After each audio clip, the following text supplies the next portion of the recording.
Iba talaga guys kapag ano, maraming sabaw mayroon ka ng breast.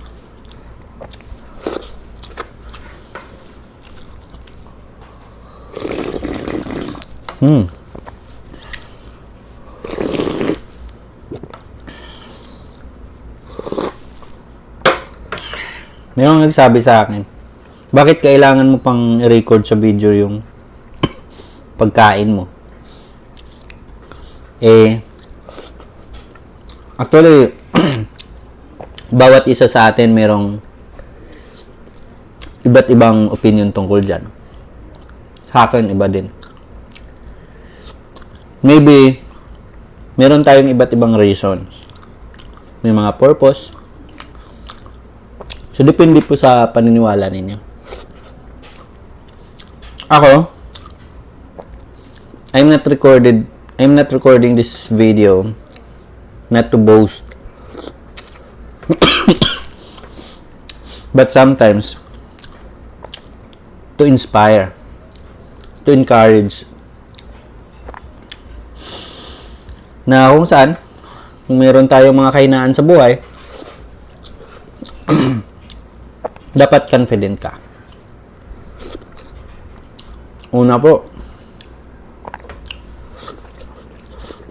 nagawa ko to not only for myself.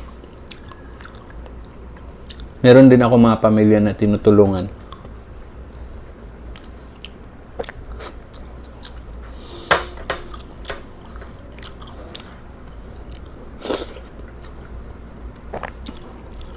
You know what? Ganun rin po sa pagpalagay ng breast. Hindi lang po yan para sa mga mayayaman or may pera. Ako, mahirap lang ako.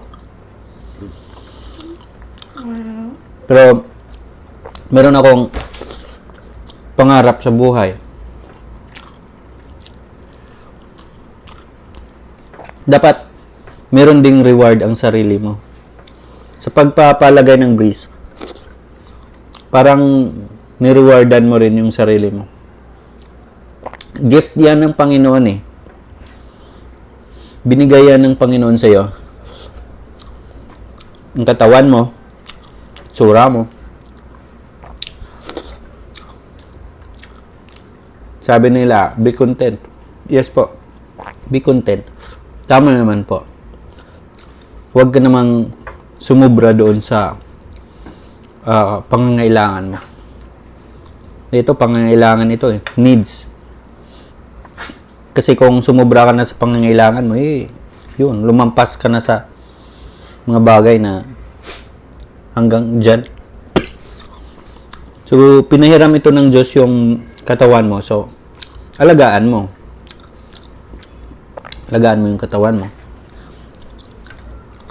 Sabi ko kanina, mayroong mga benefits ang pagpapalagay ng breast. Una, health benefits.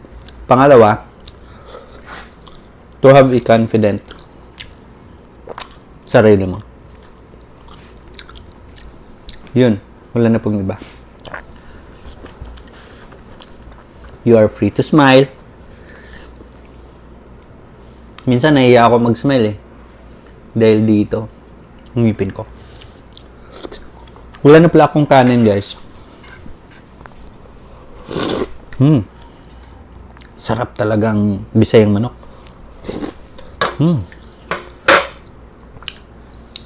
Ito, meron pang atay.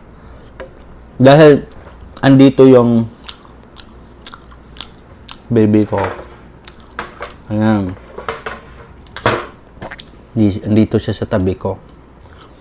So, bigyan ko siya ng ito. Laman. Ito. Tal. Dali. Pakita ka sa video. Yun. Okay na?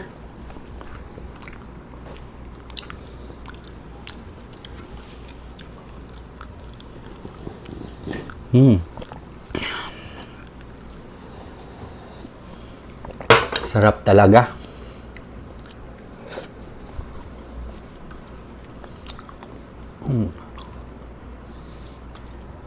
Dito lang yung makanguya. Ito yung malakas, dito yung mahina.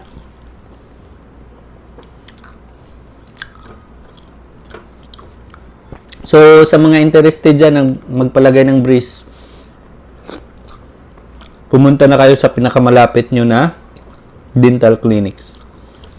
Pag dito sa Negros Island, pumunta na po kayo at mag-inquire na po sa SA Baluyo Dental Clinics. Thank you po, Doktora.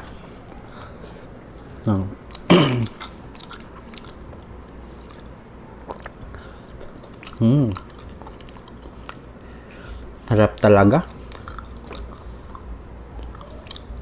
Busin ko to, sayang.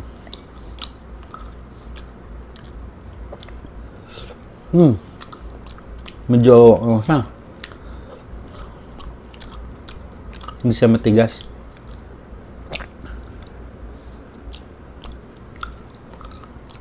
Kung matigas siya, huwag niyong pilitin. Baka masira yung breeze niyo.